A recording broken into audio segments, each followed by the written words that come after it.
This is my 2016 BMW 328i. In 2016, most BMWs didn't have CarPlay, so I'm going to add CarPlay to it. The first step is to open your trunk, and here is the CarPlay device. I'm going to install this one from Road Top. So what tools will you need? Well, you need a 10mm wrench to undo the battery. You also need these little pry tools that you can get from Amazon or anywhere else for like $10. They will pry open your dashboard without breaking it and without marring it. I have a T20 Torx screw there on my screw gun. Of course, you don't need a screw gun. Bunch of cable ties. So the first step is to disconnect your battery. In a BMW, the battery is here in this little compartment. You unscrew that, and you can take out that compartment, and there's the battery. What we need to do is disconnect the negative terminal. We'll use a 10mm socket wrench for that. Before we do so, we are going to cover the latch so we don't get locked out of our car. And then, maybe to be redundant, I'm going to also pull on that tab there to release that seat back. So if I have to, I'll just crawl through once the battery is disconnected. I bought this wireless charger that plugs into the cigarette lighter outlet. And I'm hoping that this will make a nice seamless experience where my phone will charge and connect to CarPlay. Some of it I feel like I could, you see, I can start it with my hands. This is where I always get nervous because I don't want to apply too much pressure. There we go. This is coming off really nicely. You see all those clips came off. And then from there, you got to disconnect these switches, and you don't really have to worry about tracking them too much because they have polarity eyes right out. Let's see what happens. Oh, there we go. Oh, look at that. Comes out very easily.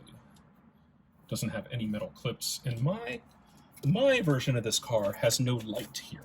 Some have a little light there, but mine doesn't. And this looks like the harness for that light. Maybe that's what that is. Yeah, I guess that's the light harness. So maybe another day we'll come back and put a light in. At this point, you have to remove 6 screws. 4 of them are around the head unit. You can see here in the 4 different corners. Be sure not to use too much torque. I'm adjusting my screw gun here to not use a lot of torque. But then when you switch to the screen, you'll notice that there are 2 screws up there. Those screws are smaller than the other screws, so keep those smaller screws separate. I've taken off the air conditioning radio panel. It has 2 electric connections that you need to take off. And this is what the main unit looks like. I realize now at this point I made an error. I should have put down a blanket or a towel on my center console so that it doesn't get scratched. So remember to do that. And then here there are 2 screws that are holding in the main head unit, and there's also some guides that keep it in place. You pull it out, you see that I have an NBT Evo unit, very useful. And then looking at the back side, we'll see that there's many connectors back here. This pink connector in the corner, that's the video out. That's what's currently connected to the screen. You want to put a big towel here because this thing can scratch your interior.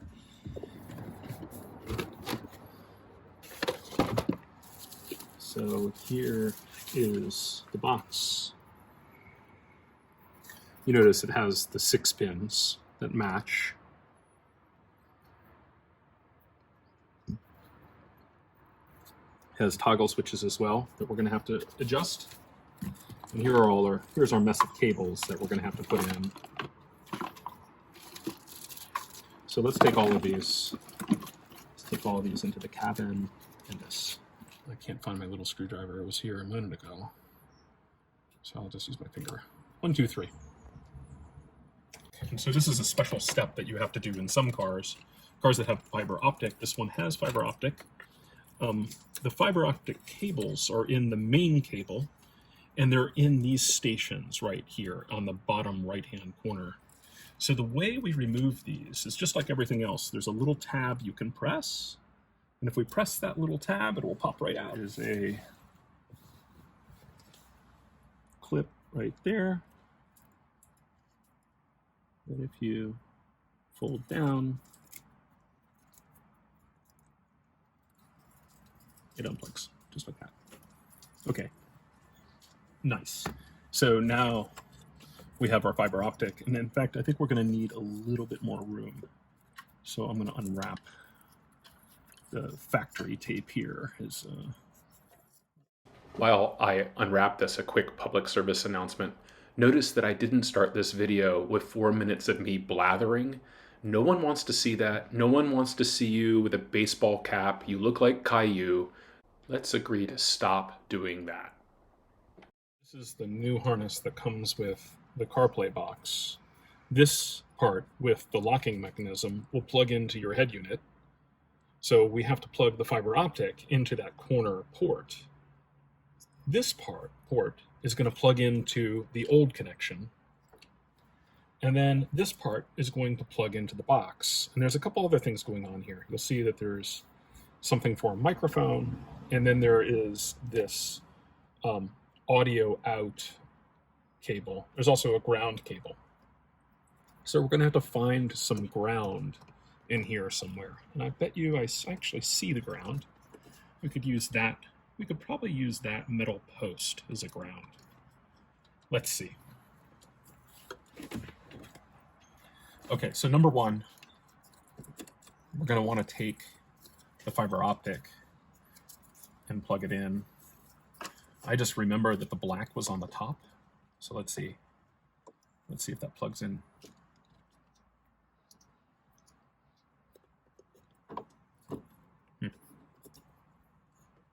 Is that right? Or was the black on the bottom, and was I looking at, oh yeah, so it must be the black was on the bottom and I was looking at it upside down. That should snap. Yeah, there we go. It snaps right on in. Yeah, and that polarity is actually right.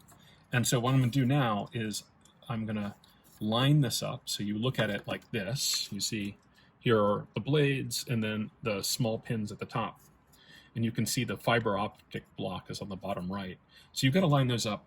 You got to line them up, because if you don't line them up, you can bend those pins and then you are really out of luck. Push that together and that should lock together. So boom, that is done. Okay, right down there. There we go. It comes through. And so that's going to plug into our screen. Let's grab our screen real quick.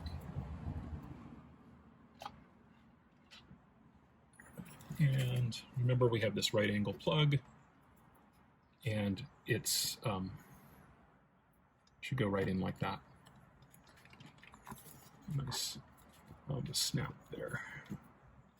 Okay, there we go. So we can kind of set our screen down. I'm not going to screw it in yet. I'll just put that there. We know that's going to be okay. Now this goes to this box. And then this one plugs in, of course, into our unit here. There we go. All right. Yeah.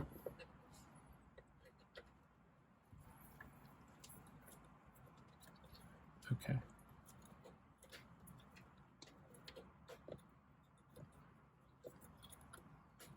Is that all the way in? I don't feel like I'm getting the click. Okay, maybe that's right.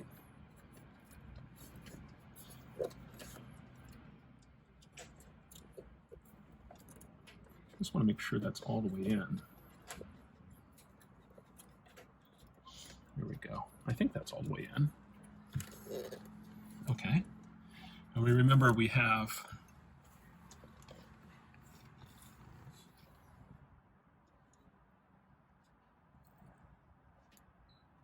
plugs in like that. This is the power that's going to go to the main unit here. So remember, the blue is the new, right? Blue is the new. That goes to the out. This is the old.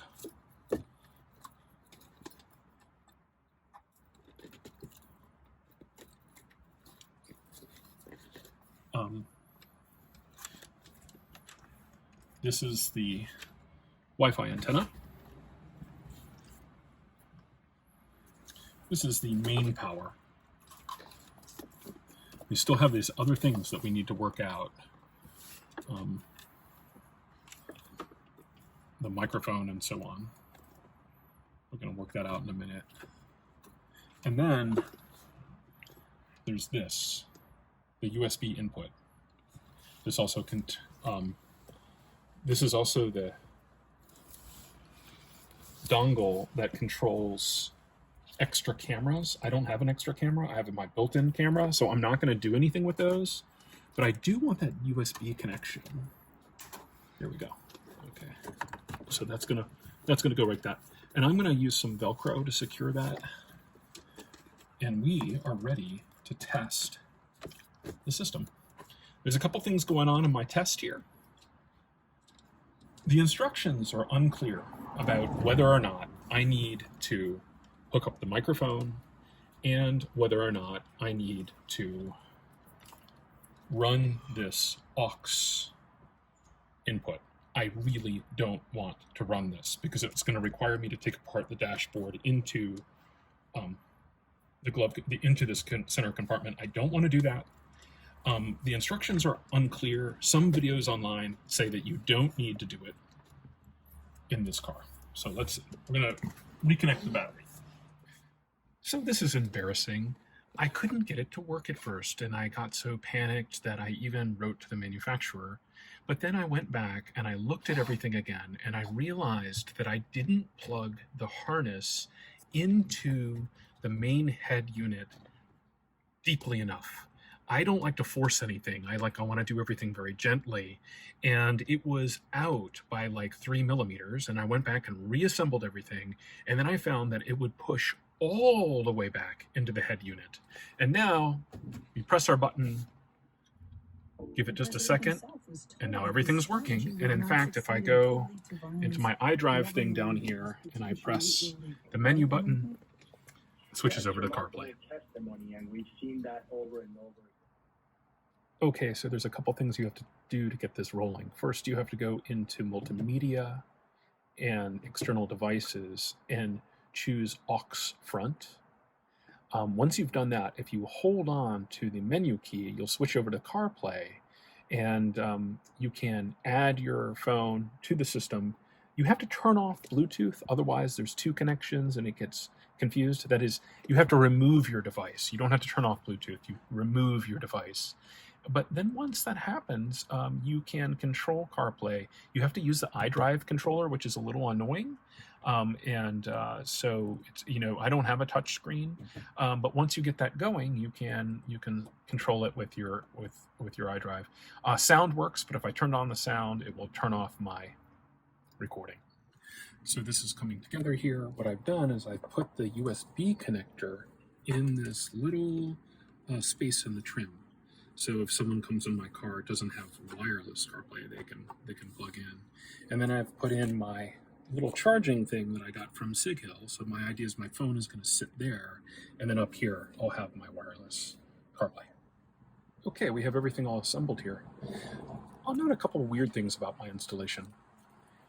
The instructions say that you have to run an auxiliary output into your center compartment here, into this aux in, but I don't have to. It works nevertheless. Maybe that's because I have fiber optic. The other thing is I didn't wire in the microphone. It seems to be working fine despite that fact. To wire in the microphone, you have to run a wire all the way across your steering column up that A pillar, and then you have to fish it through to this right here. I just don't want to do that. I don't want to. And so everything works. Thanks for watching my video. So everything was working great. I went on a short drive, I stopped my car, I restarted it, and then I got a blank screen. So the screen seemed to be dead. It turns out that sometimes this happens. The way you can deal with it is by holding down the power button on where the volume knob is for about 20 or 30 seconds, and then iDrive will reboot. I found that solved the problem.